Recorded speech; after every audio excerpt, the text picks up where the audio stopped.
Imagine living in an age where we have more access to information than any generation before us, yet somehow we understand less. Think about that for a moment. We are surrounded by technology, data, and communication. Every answer seems to be just a few clicks away, and still confusion grows, division grows, misunderstanding grows. Why? Because we are not thinking anymore. We are reacting. We are not analyzing. We are echoing. And in this silent transformation, a powerful and dangerous force is emerging: collective stupidity. In this video, we will uncover why critical thinking is disappearing, how society is being quietly reshaped into patterns of conformity, and what this means for the future of human consciousness. And stay with me until the end, because the last revelation is not just the most important, it might completely change how you see the world and your own mind. Before we dive deep, if you're passionate about understanding how the human mind works, if you seek truth beyond appearances and wish to awaken your awareness, then make sure to subscribe, like, and share this video. Together, we can awaken the lost art of thinking clearly in a world drowning in noise, because the ideas we explore here might not only open your eyes, but also help you see the hidden patterns shaping society itself. Let's begin. Modern society celebrates convenience over reflection. We are told that everything should be fast: fast food, fast entertainment, fast opinions. The faster we consume, the smarter we supposedly become. But in truth, speed has replaced depth, and that shift has made us intellectually fragile. Philosopher Neil Postman, in his prophetic book, Amusing Ourselves to Death, warned that the danger was not that people would be oppressed, but that they would love their oppression, that we would drown in triviality, unable to distinguish meaning from noise. And that prophecy is unfolding before our eyes. Think about social media. We scroll endlessly, absorbing fragmented bits of reality without context, without questioning. The algorithm rewards outrage, not understanding. The louder the opinion, the higher it rises. And as this digital echo chamber expands, independent thought collapses. The individual merges into the crowd, and the crowd, as Carl Jung once wrote, has no conscience. It is capable of anything, precisely because it thinks of nothing. But why is this happening? How can a world that values education and progress produce such intellectual decay? The answer lies in a subtle shift in values. Once, education meant learning how to think. Today it means learning what to think. Students memorize, repeat, and conform. Original thought becomes dangerous because it disrupts the system. In a society built on comfort and compliance, questioning becomes an act of rebellion. Philosopher Bertrand Russell once said, "Most people would rather die than think. In fact, they do." He wasn't exaggerating. To think critically requires discomfort, the courage to doubt, to face contradictions, and to admit ignorance. But modern life is built on comfort. We avoid discomfort at all costs. So instead of thinking, we outsource our opinions to influencers, media outlets, or political movements that tell us what to believe. The result? A generation of minds that feel informed, but are in truth enslaved by borrowed ideas. Let me ask you something. When was the last time you changed your opinion after being presented with new evidence? When was the last time you paused in the middle of outrage and asked, "Could I be wrong?" These questions seem simple, yet they are at the heart of wisdom. The ability to question oneself is what separates knowledge from illusion. And when that ability disappears, civilization begins to decay from within. Psychologist Daniel Kahneman, in his groundbreaking work Thinking, Fast and Slow, explains that our brains are wired to take shortcuts, to rely on instinct and emotion instead of reason. These shortcuts helped our ancestors survive in dangerous environments. But in the modern world, they make us vulnerable to manipulation. Corporations, politicians, and media institutions exploit these biases to guide our thoughts without us even realizing it. What we call free opinion often isn't free at all, and it's engineered.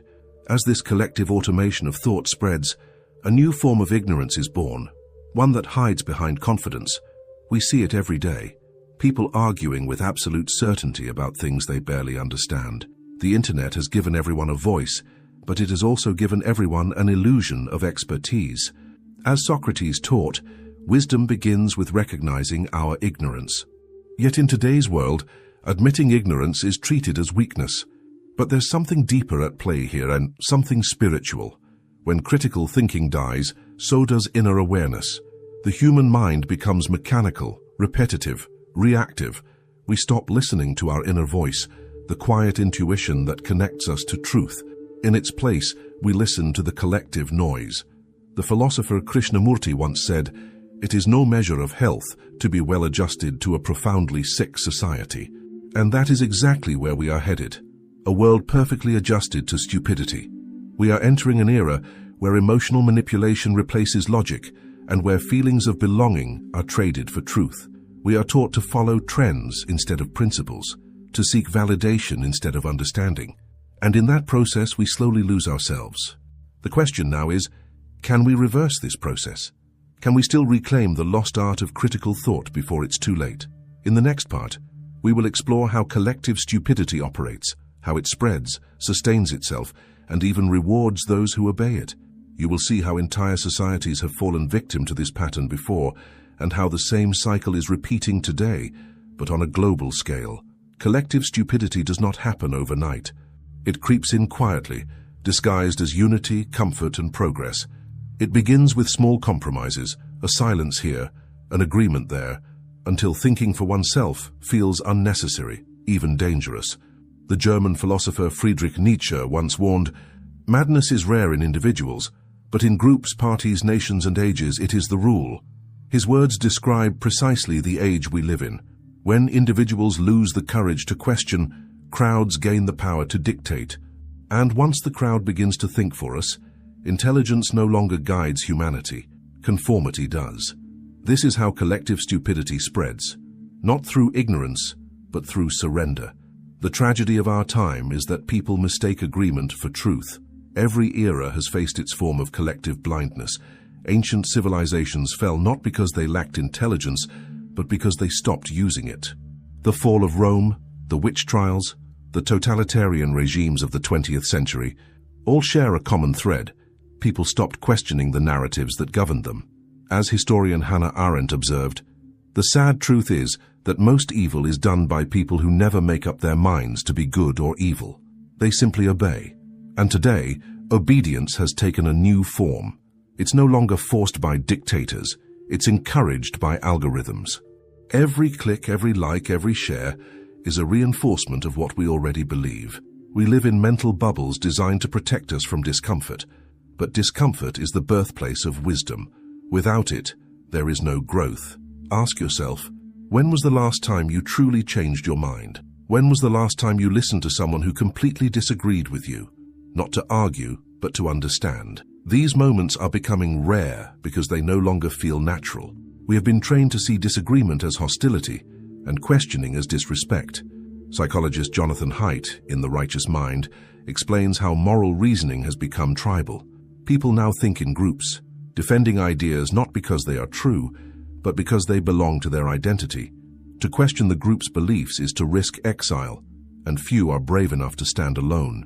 This is how collective stupidity sustains itself, through fear of isolation. Think of how schools, workplaces, and online spaces reward conformity. A student who repeats what is taught gets good grades. A worker who follows the rules gets promoted. A citizen who agrees with the popular narrative gets social approval.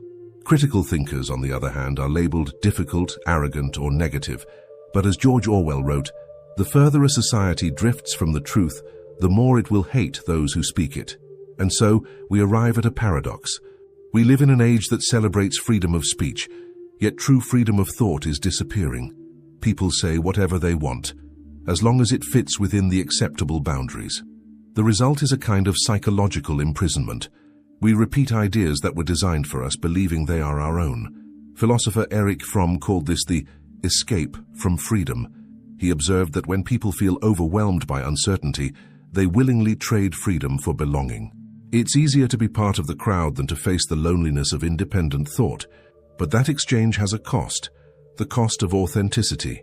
When we stop thinking for ourselves, we stop being ourselves. Collective stupidity, therefore, is not just an intellectual issue. It is a spiritual one. It is the death of individuality. The moment you start repeating what everyone else says just to be accepted, you begin to vanish. You become an echo of the system, not a voice within it. And when billions of people choose the same comfort, the result is global hypnosis. We see it everywhere, in politics, culture, media. The same narratives repeated endlessly, shaping the way people feel and act. The same emotional triggers designed to divide. We are told who the villains are, what to fear, what to love, and what to ignore. The tragedy is that we follow these scripts not because we are evil, but because we are distracted. Our minds are constantly stimulated but rarely awakened.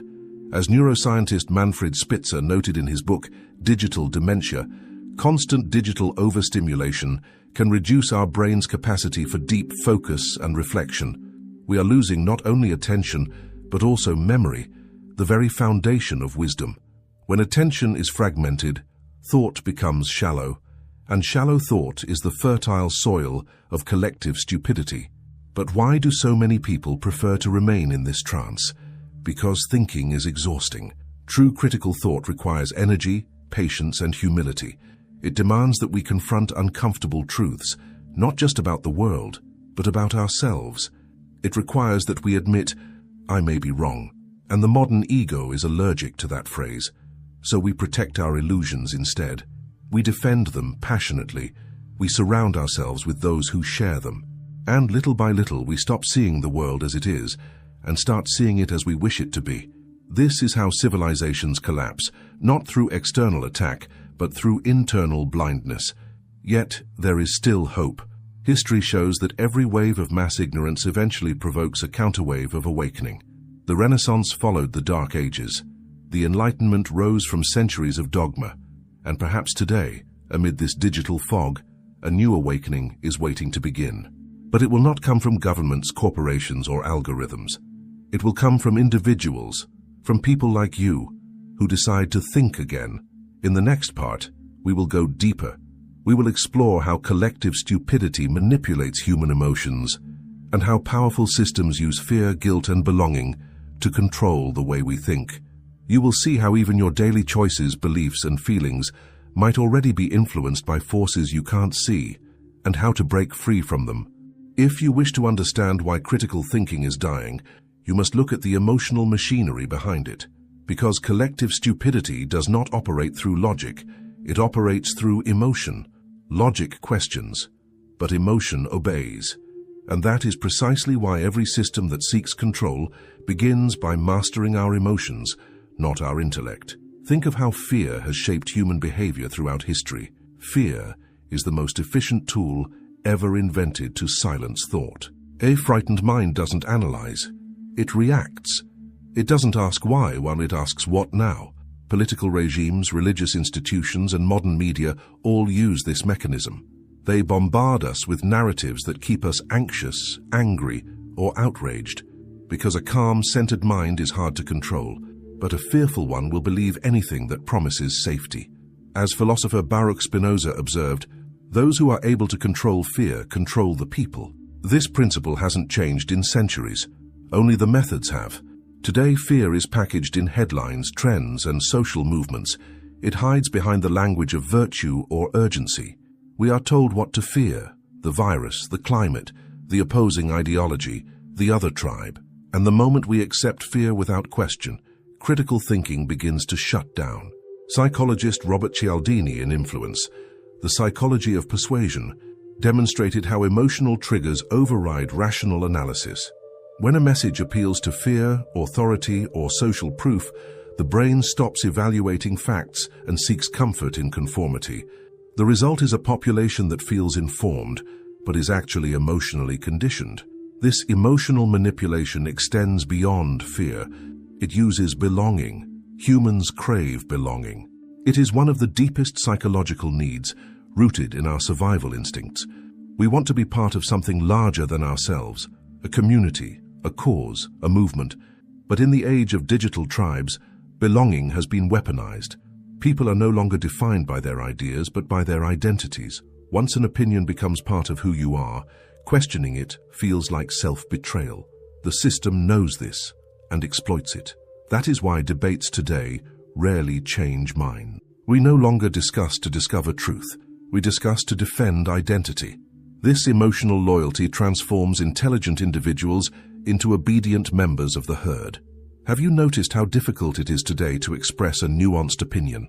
The moment you deviate from the approved narrative, you are labeled left or right, believer or denier, hero or villain.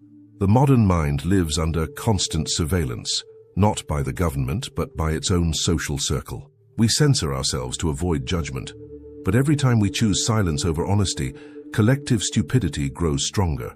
As Carl Jung wrote, the greatest threat to humanity is not weapons, but our inability to deal with our own unconscious.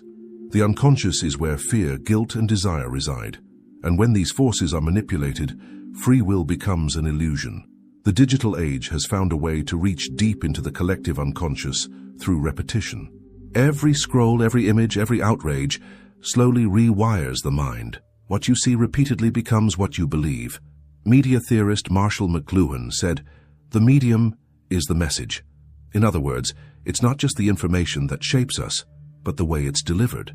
Short videos, memes, headlines, these fragments condition us to think in fragments.